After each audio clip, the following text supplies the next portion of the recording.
அம்பேத்கர் அம்பேத்கர் அம்பேத்கர் அம்பேத்கர் அம்பேத்கர் அம்பேத்கர் அம்பேத்கர் பெயரை சொல்வது ஃபேஷன் ஸ்டேட்மெண்டா என்கின்ற கேள்வியை முன்வைத்து சேமை name Ambedkar leads to heaven in the earth என்ற தலைப்பில் பேரலை மற்றும் யூடியூப் ரூட்டர்ஸ் இணைந்து நடத்தும் சிறப்பு கருத்தரங்கம் முனைவர் தொல் திருமாவளவன் அவர்கள் தலைமையில் மூத்த பத்திரிகையாளர் ஆலி செந்தில்நாதன் மற்றும் மில்டன் மைனர் இந்திரகுமார் தேரடி ஆகியோர் கலந்து கொள்ளும் சிறப்பு கருத்தரங்கம் டிசம்பர் 25 காலை 11 மணிக்கு பெரம்பூர் பெரவல்லூரில் உள்ள பிங்க் பேர்ல் பார்ட்டி ஹாலில் அனைவரும் வருக. ஆதவ் அர்ஜுனா மீண்டும் களத்துக்கு வந்திருக்கிறார். இந்த முறை பத்திரிகையாளர் மணியோடு களத்துக்கு வந்திருக்கிறார். ஃபர்ஸ்ட் டைம் நான் பார்க்கிறேன். அவர் பேட்டி கொடுத்துதான் நான் பார்த்துருக்கிறேன். பத்திரிகையாளர் மணி இந்த முறை அவர் பேட்டி எடுக்கிறார். என்ன நடக்குது? பெருசா எந்த வீடியோவும் ஒரு 10,000 வியூஸ் தாண்டி கூட போனதில்லை. இது மட்டும் 1.5 லட்சம் தாண்டி ஓடிட்டு இருக்குது. ஆனா மணி வச்சு பேட்டி எடுக்கிறதுனால ஒருவேளை அப்படி போயிருக்கும். அதெல்லாம் ஒன்றும் அப்படி இல்லைங்க. மணி பேசினாலே 40,000 போகுது. அதில் அவர் பேட்டி எடுத்ததுனால நிறைய போகுதுன்றீங்களா? இது ஆதவ் அர்ஜுனா மாதிரி ஒரு லக்கியஸ்ட் பர்சன் இந்த உலகத்திலே கிடையாதுன்னு சொல்லலாம்.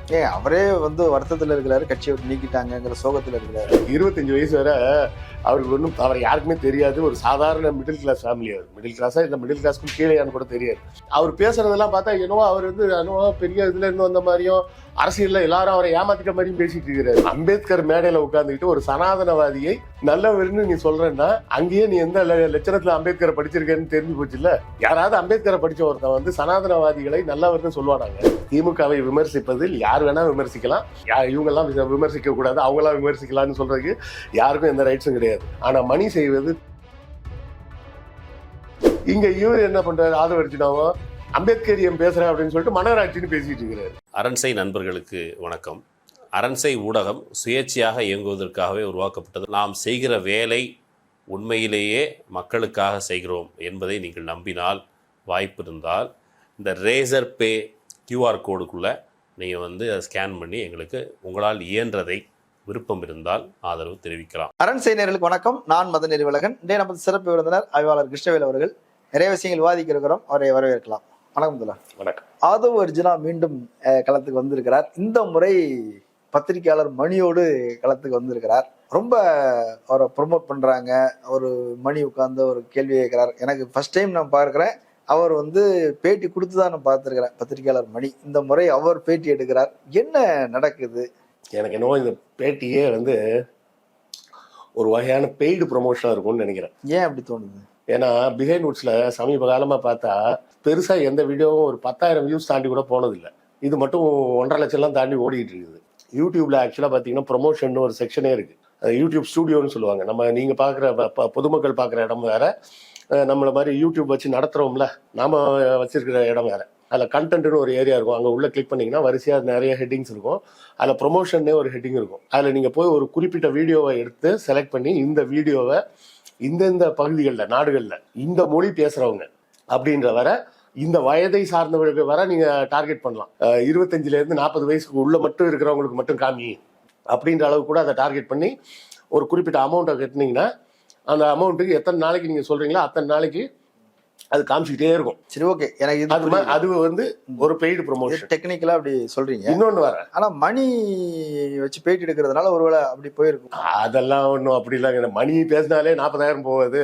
அதில் அவர் பேட்டி எடுத்ததுனால நிறைய போகுதுன்றீங்களா? இது ஆதவ் அர்ஜுனா தன்னை தானே ப்ரொமோட் செய்து கொள்வதற்காக செய்யக்கூடிய ஒரு வேலை. ஆதவ் அர்ஜுனா மாதிரி ஒரு லக்கியஸ்ட் பர்சன் இந்த உலகத்திலே கிடையாதுன்னு சொல்லலாம். அவரே வருத்தத்துல இருக்கிறாரு, கட்சியை விட்டு நீக்கிட்டாங்கிற சோகத்துல இருக்கிறாரு. ஒரு இளவரசி கதை ஒண்ணு நம்ம இவர் சொல்லுவார், தாமோதரன் பிரகாஷ் சொல்லுவார். அதாவது ஒரு இளவரசி டெய்லி குளிக்க போகும்போது ஒரு தவளை அவர்கிட்ட பேசிட்டே இருக்குமா. அப்போ ஒரு நாள் அந்த தவளை கேட்டுச்சான், நீ என்ன முத்தம் கொடுப்பியா அப்படின்னு கேட்டுச்சான்.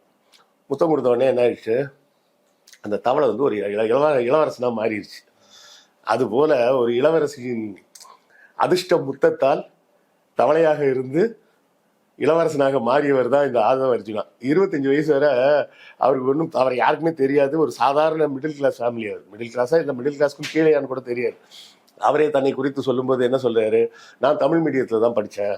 டிகிரி படிக்கிறதுக்கு போகும்போது எனக்கு ஒவ்வொரு பாடத்தையும் 2 லாங்குவேஜில் படிக்க வேண்டியிருந்தது. அங்கே காலேஜில் இங்கிலீஷ் ஒரு புக் கொடுத்துருப்பாங்க, நான் தமிழில் ஒரு புக் வாங்கி 2த்தையும் படித்து தான் நான் புரிஞ்சிக்க முடிஞ்சது அப்படின்லாம் அவரே சொல்லியிருக்கிறார்.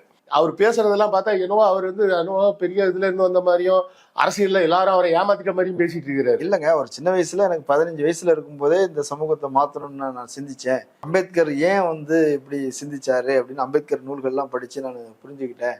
அப்போ சாதி ஏற்றத்தாழ்வுகள் எல்லாம் அம்பேத்கரை நல்லா ஏத்துக்கிட்டு புரிஞ்சு படிச்சதுனாலதான் மகா பெரியவா நல்லவர்னு சொன்னாரு.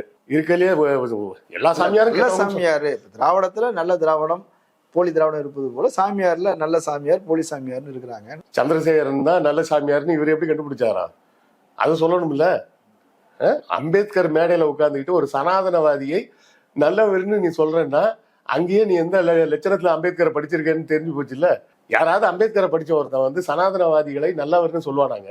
சனாதனத்தை எதிர்ப்பது தானே அம்பேத்கரியம். இல்ல அது சரிதான். அப்ப அம்பேத்கர் மேடையில வச்சுக்கிட்டு அம்பேத்கர் பக்கத்துல காந்தி போட்டோ வேற வச்சிருந்தீங்க. காந்தியோட கொள்கைகளும் அம்பேத்கரின் கொள்கைகளும் நேர் எதிரானவை. சரியா?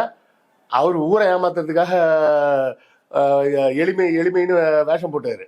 ஒரு பத்திரிகையில எழுதியிருக்காங்க, காந்தியை எளிமையாக வைத்திருப்பதற்கு எங்களுக்கு ஏகப்பட்ட செலவாகுது அப்படின்னு எழுதியிருக்காங்க. ரொம்ப காஸ்ட்லியான எளிமை. அவரை எளிமையாக வச்சிருக்கிறதுக்கு நாங்க நிறைய செலவு பண்ண வேண்டியிருக்கு அப்படின்னு சொல்லியிருக்காங்க. அவரு ஆட்டுப்பால் தான் குடிப்பாரு. அவருக்காக அந்த ஆடு வந்து டெய்லி ட்ரெயின்ல கொண்டு வரப்படும். அதுக்கு ஒரு டிக்கெட்டை போட்டு ஒரு ஆளு அந்த ஆட்டை கொண்டு வந்து, ஏன்னா எனக்கு சரியா தெரியல, தெரிஞ்சவங்க சொல்லுங்க, ஆட்டுப்பால் வந்து கறந்த உடனே குடிச்சிடணுமாமே, பசும்பால் மாதிரி வச்சிருந்தா கெட்டு போயிடுமா அது யாராவது சொன்னாங்க. அதனால ஃப்ரெஷ்ஷா கொண்டு வந்து உடனே கறந்து கொடுத்துட்டு ஆட்டை மறுபடியும் கொண்டு போயிடுவாங்க. ஏன் அந்த ஆட்டை அங்கேயே கூட கெட்டி போட்டாங்க கூட பரவாயில்ல, செலவாது மிச்சம். அம்பேத்கர் வந்து கோட்டு சூட்டு போட்டாருன்னா அது வந்து தன் மீது திணிக்கப்பட்ட அந்த அடக்குமுறைக்கு எதிரான ஒரு அடையாளமாக அவர் போட்டாரு. நீ அம்பேத்கரை பத்தி தெரியும் எனக்கு அப்படின்னு சொல்லிட்டு என்ன பண்ற, மேடையில அம்பேத்கர் பக்கத்துலயே காந்தி போட்டோ வைக்கிற, வந்து மேடையில ஏறி மகா பெரியவா நல்ல சாமியார் அப்படின்ற அந்த அதுலயே தெரிஞ்சு போச்சு நீ என்ன லட்சணத்துல அம்பேத்கரை பத்தி படிச்சிருக்கேன்னு. இதுல இன்னொரு விசேஷம் என்னன்னா, ஒரு படத்துல வடிவேல் சொல்லுவாரு, எங்க அப்பா அடிக்க எங்க அம்மா ஆட ஒரே குதூகலமா இருக்கும் அப்படின்னு. அது மாதிரி உட்கார்ந்து 2 பேரும் பேசிட்டு இருக்காங்க. இல்ல, அப்போ மணி தொடர்ந்து திமுக அரசை விமர்சிக்கிறார், அவரும் விமர்சிக்கிறாருங்கிற வகையில அவருடைய கருத்தோட உடன்படுறேன் அப்படிங்கிற வகையில ஒரு நேர்காணல். மணி திமுகவை விமர்சிப்பதில் நமக்கு எந்த பிரச்சனையும் கிடையாது. திமுகவை விமர்சிப்பதில் யார் வேணா விமர்சிக்கலாம், இவங்கெல்லாம் விமர்சிக்க கூடாது, அவங்களாம் விமர்சிக்கலாம்னு சொல்றதுக்கு யாருக்கும் எந்த ரைட்ஸும் கிடையாது. ஆனா மணி செய்வது திமுக விமர்சனம் கிடையாது, திமுக மீதான அவதூறு. திமுக மீது அவதூறு பேசுறதுதான் மணி செய்யற வேலையை தவிர அவர் செய்வது விமர்சனம் கிடையாது. அவர் பாஜகவுக்கு சப்போர்ட், அதை வெளியே சொல்லாம நான் திமுக எதிர்ப்பு பேசுறேன்னு அவர் பேசிட்டு இருக்காரு. இங்க இவர் என்ன பண்றாரு, ஆதவர்ஜினாவோ அம்பேத்கரியம் பேசுறேன் அப்படின்னு சொல்லிட்டு மனராட்சின்னு பேசிட்டு இருக்கிறாரு. இல்ல, அவர் ஏற்கனவே சொல்றாரு இல்லையா, நம்ம வந்து ஆட்சியிலும் பங்கு அதிகாரத்திலும் பங்குன்னு விஜய் சொல்றாரு, அதனால இந்த கூட்டணி விட்டு நம்ம வெளியே வந்து கூட்டணியில சேரலாம் அப்படின்னு முந்தின வாரம் திருமாவட்ட பேசியிருக்கிறாரு. நிர்வாகிகள், மூத்த நிர்வாகிகள் பேசியிருக்கிறாரு, எனக்கு சப்போர்ட் பண்ணுங்க, நான் ஃபண்டு தரேன், உதவி செய்யறேன். மேடையில அதை வந்து யார் பேசலாம்னா திருமா தான் பேசலாம், மேடையில இவர் பேசக்கூடாது. இவர் தான் சொல்றாருல்ல, எனக்கு ஒளிச்சு மறைச்சு பேசுறது எனக்கு பழக்கமே இல்லை, நான் என் மனசுல என்ன படுதோ அதைத்தான் பேசுவேன். பேர் மனசுல படுறது பேசுறது இல்லைங்க, கட்சி கட்டுப்பாட்டை மீறி பேசுறது. கட்சியோட கொள்கையை பத்தியோ கொள்கை அடிப்படையான முடிவுகளை பத்தி உள்ள பேசுவாங்க, அப்புறம் தலைவர் வெளியிடுவாரு. சரியா? இவர் வெளியே வச்சு பேசிக்கிட்டு இருக்கிறாரு, இது என்னோட கருத்து, நான் ஏன் சொல்லக்கூடாது அப்படின்னு. நீ கருத்து ஆதவ அர்ஜுனாவாக நீ கருத்து சொல்லலாம், அதை வந்து அண்ணன் திருமாவே தெளிவா சொல்லிட்டாரு. அவரது தனிப்பட்ட கருத்தை தான் பேசுறாரு, ஆனா பொது வெளியில் அது கட்சியின் கருத்தாகத்தான் பார்க்கப்படும், அதனால அவர் பேசியது தவறு அப்படின்னு சொல்லிட்டாரு, அவரை இடைநீக்கம் செய்யறதுக்கு முன்னாடியே. சரி, இப்போ அவர் வெளியே வந்துட்டார், அவர் என்ன சொல்றாரு, நான் 2 ட்வீட் 2 பேட்டி தான் கொடுத்தேன், அதுக்கே இவ்வளவு ப்ரெஷர், அண்ணன் திருமா வந்து வருத்தப்பட்டாருன்னு சொல்றாரு. ஆமா, வருத்தப்பட்டாரு, ஏங்க இப்படிலாம் பண்ணிட்டு இருக்கிறான் அப்படின்னு வருத்தப்பட்டாரு. இதெல்லாம் பேச வேண்டிய விஷயம்தான், ஆனா நான் பேச முடியல அப்படின்னு தான் அவர் வருத்தப்படுற குமரிக்கிட்டு இருக்கிறாரு. அப்ப நீ என்ன சொல்ல வர்ற, அண்ணன் திருமாவுக்கு தைரியம் இல்லைன்னு சொல்ல வரியா? அப்ப அப்படிதானே அர்த்தம் ஆகுது. என்னால பேச முடியல, நீ போய் பேசு அப்படின்னு சொல்றதுக்கு அவர் என்ன அவ்வளவு தரம் தாழ்ந்த அரசியல் செய்யக்கூடியவரா? இல்ல, கூட்டணி தர்மம்ங்கிறதுனால நம்ம அனுசரிச்சு போக வேண்டியிருக்குது, வெளியே வந்துட்டா சுதந்திரமா இருக்கலாம் அப்படின்னா அவர் எப்போ வெளியே வந்திருப்பாரு. அண்ணன் திருமா என்னைக்கு வந்து திமுக கூட்டணியில சேர்ந்தாரோ 2019 அன்னையில இருந்து அவரை எப்படியாவது வெளியே கொண்டு போயிடணும் அப்படின்ற நோக்கத்தோடு நிறைய ஆட்கள் செயல்பட்டுக்கிட்டே இருக்கிறாங்க. அதுக்கு கொம்பு செய்கிற வேலை தான் மணி போன்றவர்கள் செய்கிற வேலை. மணி போன்றவர்கள் செய்கிற வேலை எல்லாம் என்னன்னா, அவர்களுக்கு திருமா மீது அன்பும் கிடையாது, பாசமெல்லாம் கிடையாது, அவங்களுக்கு எல்லாம் திமுக மேல காண்டு. அந்த திமுக மேல இருக்க காண்டை காமிக்கிறதுக்கு இவரும் வந்துட்டாரு. ஏன்னா இப்ப திமுகவுக்கு அடுத்தபடியாக கொள்கை அளவில் ஸ்ட்ராங்காக இருக்கக்கூடிய ஒரே கட்சி திருமா மட்டும்தான். விசிகா மட்டும்தான் கொள்கை அடிப்படையில் இன்னைக்கும் ஸ்ட்ராங்காக நிற்கக்கூடிய ஒரே அடுத்த கட்சி. மதிமுகவும் அப்படிதான் இருக்கிறாங்கன்னாலும் அவங்களோட கள செயல்பாடு அவ்வளோ பெருசாக கிடையாது. கரெக்டுங்களா? இல்ல அமைப்பு பலம் இல்ல, அவங்க இல்ல. ஆதரவாளர்கள் உண்டு, ஆதரவாளர் உண்டு. அமைப்பாக ஒரு அணி திரளக்கூடிய அந்த ஒரு இது இல்லைன்றதுனால அதுக்கு அடுத்து திமுகவுக்கு அடுத்த கட்சினா விசிகா மட்டும்தான் நம்ம சொல்ல முடியும். அதுல மற்ற எல்லாருமே தெளிவாக தான் இருக்கிறாங்க. விசிகால இருக்கிறவங்க எல்லாருமே, ஏன்னா அவர்கள் எல்லாம் விலை போகாதவர்கள். ஆளூர் ஷானவாஸ்ல இருந்து வன்னி அரசுல இருந்து எல்லாருமே இருக்கிறாங்க. அவங்க எல்லாம் எவ்வளவு காலமா கட்சியில இருக்காங்க. இவர் நேத்து தானே வந்தாரு. சரி, திமுக மேல காண்டு இப்படியே கூட வச்சுப்போம். அப்படின்னா அவர் சொல்றாரு, நான் 2015 ஐயா ஸ்டாலின் அவர்களை பார்த்தேன், இந்த கொள்கைகளால் ஈர்க்கப்பட்டு தான் நான் ஏற்கனவே அண்ணாவுடைய கொள்கை, பெரியாருடைய கொள்கை, அம்பேத்கருடைய கொள்கை ஈர்க்கப்பட்டவன். அதனால அங்கே போய் வேலை செஞ்சேன். நான் அந்த குழுல இருந்து மிகச்சிறந்த எதிர்கட்சியாக திமுகவை கொண்டு போவதற்கு நான் உழைச்சேன், வேலை செஞ்சேன். அன்னைக்கு மிகச்சிறந்த எதையெல்லாம் எதிர்த்தோமோ இன்னைக்கு அதெல்லாம் அவங்க செய்யல. இப்போ 8 வழி சாலையை அன்னைக்கு எதிர்த்தோம். இன்னைக்கு பாருங்க, 8 வழி சாலையை ஒரு அமைச்சர் சொல்றாரு அது தேவைன்னு சொல்றாரு. நீட்டுக்கு எதிராக ஒரு மக்கள் போராட்டமா ஜல்லிக்கட்டு மாதிரி கட்டி அமைக்கலாம்னு சொன்னோம், ஆனா அவங்க செய்யல. இப்படி பாலிசி டிசிஷன் எடுக்கிறதுலே அவங்க தடுமாறுறாங்க அப்படின்னு சொன்னா அதுலதான் வெளியே வந்தேன்னு சொல்றாரு அவரு. 50 ஆண்டு கால நேரடி அரசியல் அனுபவம் இருக்கக்கூடிய ஸ்டாலினுக்கு தெரியாதெல்லாம் இவருக்கு தெரிஞ்சிருச்சு. இவர் மன்னராட்சியை பத்தி பேச வந்தாரு. இவர் திமுக விட்டு வெளியே போனது எதுக்குங்க? எம்பி சீட்டு கேட்டாங்க, கொடுக்கல, அதான் வெளியே போனாரு. எம்பி எலெக்ஷன்லயே முதல்ல என்ன பண்ணியிருக்காங்க, சீட்டு கேட்டப்போ போய் இது உள்ள இருக்கிற ஒருத்தர் சொன்ன செய்தி, 2 சீட் வாங்கியிருக்கிறாங்க. ஒன்று ரவிக்குமாருக்கும், இன்னொன்று ஆதவ அர்ஜுனாவுக்கும். ஆனா அப்ப என்ன ஆகுது, தலைவருக்கே சீட் இல்லை, திருமாவுக்கு சீட் இல்லைன்னு. அப்ப என்ன ஆகுதுன்னா மறுபடியும் பேசி இல்ல 2மே தனி தொகுதியாவே கொடுத்துருங்க அப்படின்னு பேசுறாங்க. அப்ப 3வது சீட்டு கேட்கறாங்க, திரும்பவும் பிரஷர் பண்றாரு. ஆமா, அப்பதான் திமுக என்ன சொல்றாங்கன்னா, தர்றோம், பொது தொகுதியே தர்றோம், ஆனா ஆதவ அர்ஜுனாவை நிப்பாட்டக்கூடாது அப்படின்னு சொன்னதுல ஆதவ அர்ஜுனாவுக்கு உலக கடுப்பாகி போச்சு. நான் என்ன கேட்கிறேன், 2015 தான் நீங்க திமுகக்குள்ள வரீங்க, அது வரை நீங்க அரசியலுக்கே வரல, அரசியலுக்குள்ளேயே நீங்க இல்ல. அப்ப நீங்க அரசியலுக்கு வந்தே எத்தனை வருஷம் ஆகுது? 9 வருஷம் தான் ஆகுது. 9 வருஷம் அரசியலை வச்சுக்கிட்டு இந்த 9 வருஷம் அரசியல்ல நீங்க களத்துல போய் எத்தனை நாள் இறங்கி வேலை பார்த்திருக்கீங்க? மக்களை எங்க சந்திச்சிருக்கீங்க? ஒரு வியூக வகுப்பாளர், எதிர்கட்சியாக புடலங்க வகுப்பாளர். நீ உதயநிதியை பத்தி எல்லாம் பேசுறதுக்குலாம் உனக்கு எந்த தகுதி இருக்கு? உதயநிதி எத்தனை ஊர் சுத்தி இருக்கிறாரு, எவ்வளவு பேர் மக்களை சந்திச்சிருக்காரு, எத்தனை கட்சிக்காரங்களை சந்திச்சிருக்காரு. நீ எந்த கட்சிக்காரனை சந்திச்ச? ஏசி ரூம்ல உட்காந்துக்கிட்டு என்கிட்ட காசு இருக்கு, நான் வேணா உங்களுக்கு அதை பண்ணி தரேன், இதை பண்ணி தரேன்னு ஒவ்வொரு கட்சிக்காரன்ட்டையாவது போய் டீல் போட்டுக்கிட்டு இருக்கிறேன். பெரிய காமெடி என்னன்னா, சீமானே வேண்டான்னு சொன்ன ஒரு ஆளு அப்படின்னா யோசிச்சு பாருங்க. அதாவது எந்த அளவுக்குன்னா, நம்ம திமுக வேண்டான்னு சொல்லிச்சுன்றது கூட வேண்டாம், விசிகா வேண்டான்னு சொல்லிட்டாங்கன்றது கூட பெருசா எடுத்துக்க வேண்டாம், சீமானே எனக்கு வேண்டாம் இவன் அப்படின்னு சொல்லி முடிவு பண்ற அளவுக்கு டேஞ்சரான பார்ட்டி இது.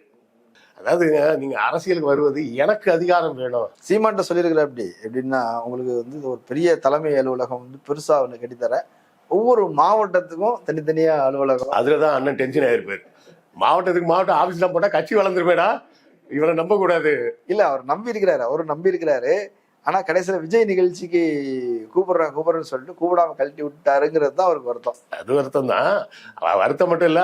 பிளானே என்னன்னா, ஏடிஎம்கே விஜய் சீமான் இப்படி இணைக்கிறது தான் பிளானா இருந்திருக்குது. சோ இவருக்கு என்ன தேவைன்னா, அதிகார மையத்தில் ஒரு ஸ்ட்ராங் ஹோல்டு வேணும் தன்னுடைய பணங்களை பாதுகாப்பதற்கு. ஏன்னா ஏற்கனவே இன்னொரு தகவல் சொல்றாங்க, அது எவ்வளவு தூரம் உண்மைன்னு தெரியல. இவரது நோக்கமே தனக்கு கட்டுப்பட்ட மாதிரி ஒரு ஆட்சியை உருவாக்கிட்டா மறுபடியும் தமிழ்நாட்டில் லாட்டரி சீட்டு கொண்டு வரணும். இல்ல, ஏற்கனவே அதை லாட்டரி சீட்டு கொண்டு வர சொல்லி ப்ரெஷர் பண்ணி ஸ்டாலின் அதை செய்யல அப்படிங்கறது கொள்கை அடிப்படையில கோவம் வருது. எதெல்லாம் நம்ம கொள்கைன்னு சொன்னா அதெல்லாம் செய்ய மாட்டாங்க. மம்தாக்கு வேலை செஞ்சு கொடுத்தோம், அவங்க செஞ்சு கொடுத்துட்டாங்க. பிஜேபி ஆளக்கூடிய எல்லா மாநிலங்களையும் செஞ்சு கொடுத்துட்டாங்க. உங்களுக்கு என்ன? அதுதான் பிரச்சனையே. தமிழ்நாட்டில் அந்த லாட்டரியில மட்டும் எவ்வளவு ஏமாத்து வேலை நடந்தது தெரியுங்களா?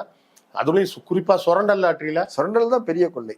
சுரண்டல்ல என்ன பண்ணுவாங்கன்னா, ஒரு பாக்ஸ்ல 100 டிக்கெட் இருக்குங்க, அதுல 10 டிக்கெட் பரிசு இருக்கும். இவங்க என்ன பண்றதுன்னா, அந்த 10 டிக்கெட்டை எதுன்னு நல்ல ஒரு ஃபிளாஷ் லைட் வச்சு பார்த்து அந்த நம்பரை பூரா எடுத்துடுறது. அந்த 10 சீட்டை எடுத்துட்டு மிச்சம் 90 சீட்டை மட்டும் ஒரு அட்டையில பாக்ஸ்ல 100 பேக் பண்ணி போட்டுட்டு 10 பாக்ஸ் எடுத்தீங்கன்னா 100 டிக்கெட் பரிசு ஒரு டிக்கெட்டா இருக்கும். அதுல ஒரு 80 சீட்டை எடுத்துடுறது. அப்ப என்ன ஆகும், மிச்சம் 20 சீட்ல தான் நீங்க எத்தனை 1000 கொடுத்து டிக்கெட் வாங்கினீங்கனாலும் பரிசே உழாது அப்படின்ற பெரிய அமௌண்ட் எல்லாம் தூக்கிடுவாங்க. பெரிய அமௌண்ட்லாம் கிடையாதுங்க. ஒரு சின்ன சின்ன அமௌண்டா வருங்க. பெரிய அமௌண்ட் இருக்குல்ல, இப்ப 1 லட்சம் ரூபா அப்படின்னா அது அவன் கொடுக்கறது, இவங்க கையில இருந்து கொடுக்கறது 10,000 5,000 இல்ல அவ்வளவு கூட இல்லைங்க. 100 ரூபா ஒரு டிக்கெட் 10 ரூபான்னு வச்சுக்கீங்களேன். 100 டிக்கெட் கொண்டு வந்து வாங்கினீங்கன்னா 1000 ரூபாய் கொடுத்து ஒரு பாக்ஸ் நீங்க வாங்கலாம். வாங்கினீங்கன்னா உள்ள 10 11 பிரைஸ் இருக்கும். ஒன்னு 100 ரூபாய்க்கு இருக்கும். அப்ப 1000 ரூபாய்க்கு வாங்கிட்டு 1100 ரூபாயாவது பரிசு கிடைச்சிரும் அப்படின்னுலாம் கணக்கு போட்டு வாங்கி தேய்ச்சவெல்லாம் இருக்கான்.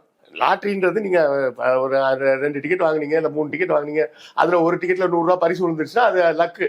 அதுதான். ஆனா இது எந்த ரேஞ்சுக்கு அப்பெல்லாம் மக்கள் போயிட்டாங்கன்னா, நான் சொல்றது 90 ஆரம்பத்துல எந்த ரேஞ்சுக்கு மக்கள் போயிட்டாங்கன்னா பாக்ஸாவே வாங்கிடுவாங்க. அந்த பாக்ஸ்ல 100 டிக்கெட் இருக்கும். அதை அப்படியே வாங்கி வச்சுட்டு அந்த இதை கொடு, ரிசல்ட் பேப்பரை கொடுன்னு வாங்கி வச்சு சுரண்டி சுரண்டி சுரண்டி சுரண்டி போட்டுக்கிட்டே இருப்பாங்க. ஸோ இப்படிலாம் பண்றாங்களான்னு இந்த லாட்ரி சீட் கடைக்காரன் பூரா என்ன பண்ண ஆரம்பிச்சாங்கன்னா, அந்த 10 சீட்ல 8 பரிசு சீட்டை எடுத்துடுறது. அப்ப நீ 1000 ரூபா கொடுத்து வாங்கின டிக்கெட் வாங்கி வெறும் 200 ரூபா தான் பரிசு கிடைக்கும். இதெல்லாம் வந்து இந்த லாட்ரி சீட் கடைக்காரன் இருக்கான் பார்த்தீங்களா, அவனுங்க பண்ற ஃப்ராடு. இது போக பெரிய ஃப்ராடெல்லாம் வேற நடக்கும். ஸோ அதெல்லாம் விட்டுருங்க. அந்த ஃப்ராடு தனத்தெல்லாம் பார்த்து பயந்து போய் தான் கடைசியாக ஜெயலலிதா அம்மா செஞ்ச நல்ல காரியங்கள்ல அதுவும் ஒரு காரியம். லாட்ரி சீட்டை மொத்தமா தடை பண்ணது. சில பயங்கர அதிருப்தி வந்துருச்சு. அதுல பல பேர் வேலைக்கே போகாம வட்டிக்கு வாங்கிட்டு வந்து காலையில இருந்து சாயங்காலம் வரை சுரண்டதே வேலையா உட்காந்துருப்பானுங்க, வெறி பிடிச்ச மாதிரி. கடைசியில் பார்த்தா ஒரு நாளைக்கு 10,000 ரூபாய் போச்சு. இந்த ஒரு நாளைக்கு 10,000 போச்சுன்னா என்ன ஆகும்? அதுலதான் எத்தனையோ பேர் தூக்கு மாட்டி செத்தாங்க. அப்புறம் தான் அரசாங்கம் வந்து தடை பண்ணிச்சு. இப்ப இவங்க உள்ள வரதே எதுக்கு வந்திருக்காங்க, மறுபடியும் தமிழ்நாட்டுல லாட்ரி சீட்டை கொண்டு வரணும். இந்த லட்சணத்துல இவனுக்கு வந்து மக்களுக்கு நல்லது செய்ய போறேன், புடலங்காய் செய்ய போறேன்னு இருக்காங்க. ஊர்ல ஏதாவது ஒரு மக்களுக்கு தேவையான வேலைகள்ன்றத பத்தி நீ என்னைக்கா பேசியிருக்கியா? இந்த ஏசி ரூமை விட்டு வெளியே வந்திருக்கியா? ஒரு பொது வெளியில ஒரு பொதுக்கூட்டம் போட்டு பேசியிருக்கியா? எல்லாமே ஏசி ஹாலா இருந்தா தான் நீங்க பேசுவீங்க. சரி, இன்னொரு விமர்சனம் சொல்றாருல்ல, இது வந்து ஒரு வில் பவர் உள்ள கவர்மெண்ட் கிடையாது, ஒரு பொலிட்டிக்கல் வில் பவர் இல்ல, பியூரோக்ரஸியுடைய ஆட்சி தான் நடக்குது, அதிகாரிகளை வச்சுதான் வந்து முதலமைச்சர் பண்ணிட்டு இருக்கிறாரு, அதிகாரிகள் தான் டிசிஷன் எடுக்கிறாங்க, முதலமைச்சர் செய்யறது இல்ல, அமைச்சர்கள் செய்யறது இல்ல. இல்ல அப்ப என்ன, முதலமைச்சர் ஸ்டாலின் தான் போய் தாலுகா ஆபீஸ்ல உட்காந்து கேஸ்ட் சர்டிஃபிகேட் போட்டு கொடுக்கணும்னு சொல்றாரா? இந்திய அரசியல் அமைப்பு எப்படி இருக்குன்ற ஒரு புரிதலே இல்லாத ஒரு லூசா இருந்தா மட்டும்தான் இது மாதிரிலாம் பேச முடியும். லெஜிஸ்லேச்சர் தனி, ஜுடிஷியரி தனி, பியூரோக்ரஸி தனி. இந்த மூணும் சேர்ந்து இயங்கினாதான் ஜனநாயகம் வேலை செய்ய முடியும். லெஜிஸ்லேச்சர்னு சொல்லக்கூடிய எம்எல்ஏ இவங்கெல்லாம் வந்து சட்டங்களை இயற்றுவது, அதை நடைமுறைப்படுத்த வேண்டியது பியூரோக்ரஸி, அதிகாரிகள் தான் நடைமுறைப்படுத்தணும். இது ரிவர்ஸ்ல சொல்லிட்டு இருக்கா, அதிகாரிகள் சொல்றதை இவங்க சட்டம் போடுறாங்கன்னு சொல்லிட்டு இருந்தா லூசுன்னு தான் சொல்லணும்.